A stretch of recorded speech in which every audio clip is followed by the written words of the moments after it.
भगवते वासुदेवाय।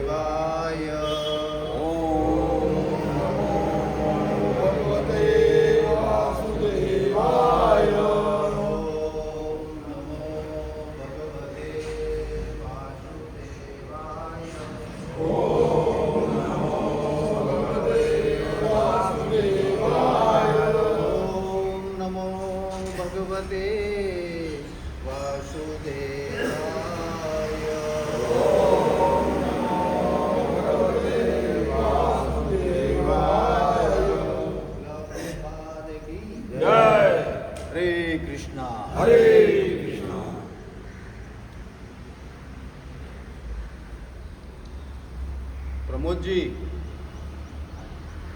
आप बताइए 5 पॉइंट कौन सा डिस्कस हो रहा है?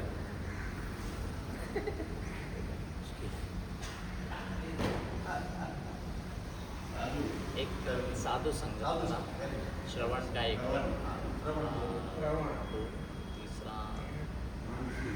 तीसरा मानस पूजा, और एक हरि नाम का एक शरणागति। ये पॉइंट बार बार मतलब याद दिलाने का कारण क्या है, माइंड में लीजिए। लेकिन जब तक हमको ये 5 पॉइंट याद नहीं होंगे तो हम उसको जीवन में एप्लीकेबल कैसे करें? बराबर ना? इसके लिए 5 पॉइंट क्या है, हमको याद होना चाहिए। ठीक है।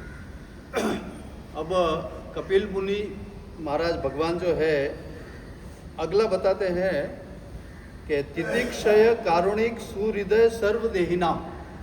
तितिक्षणा का मतलब अपन ने समझा। तितिक्षणा मतलब सहनशीलता। 3 दिन से अपना वही डिस्कस हुआ कि सहनशीलता किसको बोलते हैं और सहनशीलता अपने को कहाँ करनी चाहिए। अब दूसरा जो है साधु का गुण, साधु की विशेषता, ये पहली विशेषता हो गई है। सहनशीलता ये साधु की पहली विशेषता है। अब दूसरी विशेषता है कि कारुणिक सुहृदय सर्वदेहिना। कारुणिक सुहृदय सर्वदेहिना मतलब कारुणिक का अर्थ क्या होता है? कारुणिक का अर्थ होता है कि कोई भी व्यक्ति हो, कोई भी जीव हो, कोई भी हो, उसके दुख की और उसकी पीड़ा को अपने को क्या करना है? समझना है। समझना ही नहीं है, उसकी पीड़ा और दुख दर्द को दूर करने का प्रयास करना है। देखो, दया का मतलब होता है कि हम किसके ऊपर दुख दर्द देख के उसके ऊपर दया करें, ये तो है दया। लेकिन दुख दर्द समझ के, महसूस करके और उसका दुख दर्द जो है दूर करने का प्रयास करे, वो है करुणा। ठीक है ना? तो करुणा ऐसा है मतलब कि सब जीवों पे करुणा होनी चाहिए। छोटा से छोटा जीव है, छोटी से चींटी है या बड़ा से बड़ा जीव है, अपन सब जो है जीव है, उसके ऊपर सबके ऊपर जो क्या होनी चाहिए? करुणा होनी चाहिए। ऐसा नहीं कि हम लोग गाय की पूजा करें, इसकी पूजा करें और घर में अगर कुत्ता आ जाए तो उसको डंडे से मार के भगाएं। ऐसा नहीं होना चाहिए। सब जीवों के प्रति क्या होनी चाहिए? करुणा होनी चाहिए। सब जीवों के प्रति करुणा होनी चाहिए। देखो, किसी को भोजन कराना है, गरीब लोगों की सहायता करना, बूढ़े लोगों की सहायता करना है, गायों की सेवा करना, अपने हृदय में करुणा आती है, हम लोग करते हैं। बराबर?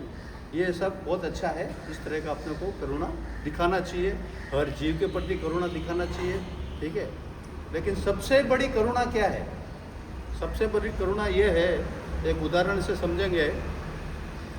जैसे एक बालक है, ठीक है ना, वो बच्चा जो है मेले में खो गया, ठीक है। अभी कोई आया तो बच्चे को दिया चॉकलेट, बराबर। कोई आया एक बच्चे को दिया बिस्किट, कोई आया एक बच्चे को दिया ओढ़ने के लिए कुछ कंबल दे दिया, शॉल दे दिया। लेकिन हमारे मधुकर पाटिल साहब आए, बोले आप कहाँ से आए हो भाई? तो बोला मैं ये मेले में क्या हो गया, हो गया वो। तो पाटिल साहब ने उसको अंगली पकड़ के उसके घर पे पहुंचा दिया। तो वो है सबसे बड़ी करुणा। बिस्किट देने से, चॉकलेट देने से, शॉल देने से वो बच्चे का दुख दर्द दूर होगा? नहीं होगा। उसको आखिर क्या करेंगे? उसके माँ बाप के घर पे छोड़ेंगे, तब जाके क्या होएगा? उसका दुख दर्द दूर होएगा। ऐसे ही ये संसार जो है एक मेला है, ठीक है ना। हम लोग सब यहाँ पे खो गए हैं, सब लोग यहाँ पे खो गए हैं। तो सबसे बड़ी करुणा ये है कि कोई भी जीव को जो है भगवान से जोड़ना। भगवान से जोड़ेंगे तो सबसे बड़ी करुणा क्या है? वो है साधु संतों के हृदय में यही करुणा होती है। वो हम लोगों का सबका उद्धार करने के लिए पृथ्वी पे क्या आते हैं? प्रकट होते हैं और हमको जो है भगवान से जोड़ते हैं। ये साधु की क्या है? करुणा है, ठीक है ना। ऐसे ही एकनाथ जी महाराज, एक बार उनका विचार हुआ कि मुझे गंगा में जाना चाहिए और गंगा स्नान करना चाहिए। तो सब लोग भक्त अपने जैसे सब लोग उनके साथ में रवाना हुए। अब वो समय में बहुत पुरानी बात है, न तो कोई ट्रेन था, न कोई गाड़ी थी, न कोई घोड़ा था, न तो गाड़ी थी, कुछ भी नहीं था। तो सब लोग भक्त जो है एकनाथ पीछे पीछे कीर्तन करते करते मस्त एकदम भजन गाते गाते पूरा जो है यहाँ पैठण से कहाँ जाने लगे?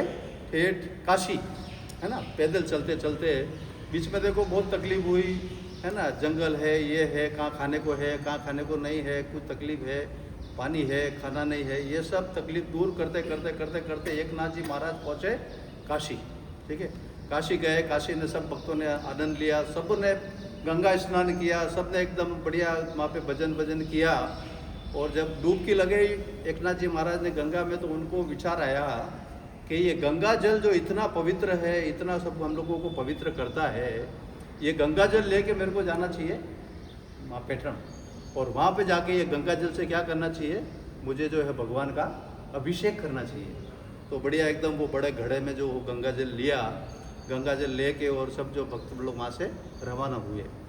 और वहाँ से रवाना हुए तो देखो अब अपन जहाँ से, अभी मैं कई बार अपन भी हरिद्वार जाते हैं, वहाँ से गंगा जल लेके आते हैं, तो थोड़ा तकलीफ तो होता है ना। अभी वो पैदल चल के आ रहे थे इतना लंबे से, और इतना वो गंगा जल उठा के लेके आ रहे थे, पवित्र था, उठा के लेके आ रहे थे। तो भक्तों ने बोला कि प्रभु जी ये तो तकलीफ हो रहा है, लेकिन तकलीफ भी हो रहा है, लेकिन भगवान का प्रेम था उनके प्रति, तो उनको लगा कि भगवान का क्या करना चाहिए? अभिषेक करना चाहिए।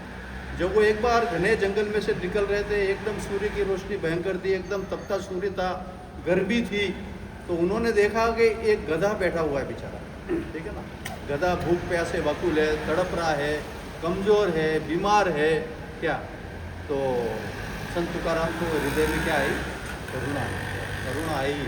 तो बोला कि ये जो गंगा जल लाया है, ये क्या, भक्तों को पूछा कि ये जो गंगा जल लाया है इसको क्या करूँ, मैं घोड़े को पिला दूँ? तो भक्त अपने, कोई मेरे जैसे भक्त, अरे यार महाराज जी आप पेट वहाँ से लाए हो भगवान का अभिषेक करने के लिए, और आप बोल रहे हो कि ये गधे को पिलाना है, ये तो बराबर नहीं है। और कोई भक्त बोला नहीं ये तो वहीं ले जाना चाहिए, ये इतना मेहनत से अपन ला रहे हैं, इतना पैदल चल के उठा के ला रहे हैं और भगवान के लिए ला रहे हैं, तो भगवान को क्या करना चाहिए? इसे अभिषेक करना चाहिए, ये गधे को नहीं पिलाना चाहिए। एकनाथ महाराज ने बोला देखो भगवान जो है मूर्तियों में नहीं रहता है, भगवान रहता है सबके जीवों में, हृदय रहता है, ईश्वर सबके हृदय में है। ये गधे में भी क्या है? ईश्वर बैठा है, परमात्मा बैठा है, और इसकी सेवा करने से भगवान की सेवा करने का ही बराबर है। तो एकनाथ महाराज ने वो गंगा जल जो पवित्र घड़े में लाया था, वो उस बीमार गधे को, कमज़ोर गधे को, भूखे प्यासे गधे को उन्होंने क्या किया? वो गंगा जल जो है उनको गधे को पिला दिया। और जैसे ही गधे को पिलाया तो गधे में एकदम प्राण आ गए और एकदम बड़ा अच्छा हो गया, स्वस्थ हो गया। अब सब सोए तो भगवान ने बहुत सारे भक्तों को, बोलते हैं मैंने सुना पढ़ा है कि बहुत सारे भक्तों को उन्होंने, भगवान राम ने, कृष्ण ने उनको सपने में आकर, विठल ने आके बोला कि सबसे बड़ी सेवा आपने मेरी क्या की है कि मेरा जो जीव है, मेरी जो आत्मा है, मेरा परमात्मा जिसमें बैठा है, उसको आपने अभिषेक करवा दिया। तो ये सबसे बड़ी क्या सेवा है? तो ऐसी है ना, जीव के प्रति क्या होनी चाहिए? करुणा होनी चाहिए। ये संतों का जो है दूसरा स्वभाव है, उनकी दूसरा गुण है, दूसरी विशेषता है। और ये सब थोड़ा थोड़ा हमको संतों से सुन के, और ऐसे संतों से सुन के लेना चाहिए जिसमें ये गुण है। आलतू फालतू संतों से सुनोगे तो उल्टा पुल्टा कुछ अपने को बताएंगे, लेकिन सही संतों से, सही एकनाथ महाराज, तुकाराम जी महाराज, इनका चरित्र वगैरह सब सुन के, और इनसे अपने को क्या करना चाहिए? ये गुण जो धीरे धीरे अपने जीवन में उतारना चाहिए। हरे कृष्णा, हरे कृष्णा। जय ओम विष्णुपाद परमहंस परिव्रजगाचार्य अष्टोत्तर सत श्रीमद अभय चरण विंद ऐसी भक्ति वेदांत स्वामी महाराज प्रभुपाद की जय। जय ओम विष्णुपाद परमहंस परिव्रजगाचार्य अष्टोत्तर सत श्रीमद भक्ति सिद्धांत सरस्वती गोस्वामी जी महाराज प्रभुपाद ठाकुर की जय। कोटि वैष्णव वृंद की जय। आचार्य श्री हरिदास ठाकुर की जय।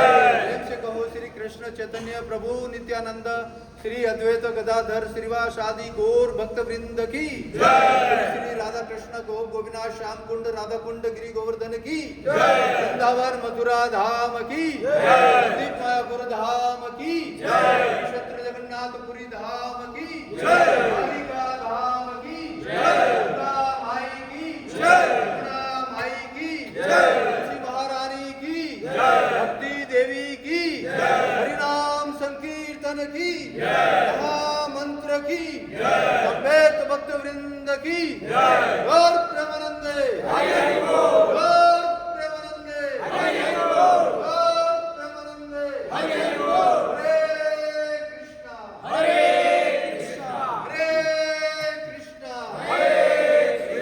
कृष्णा कृष्णा कृष्णा हरे हरे हरे राम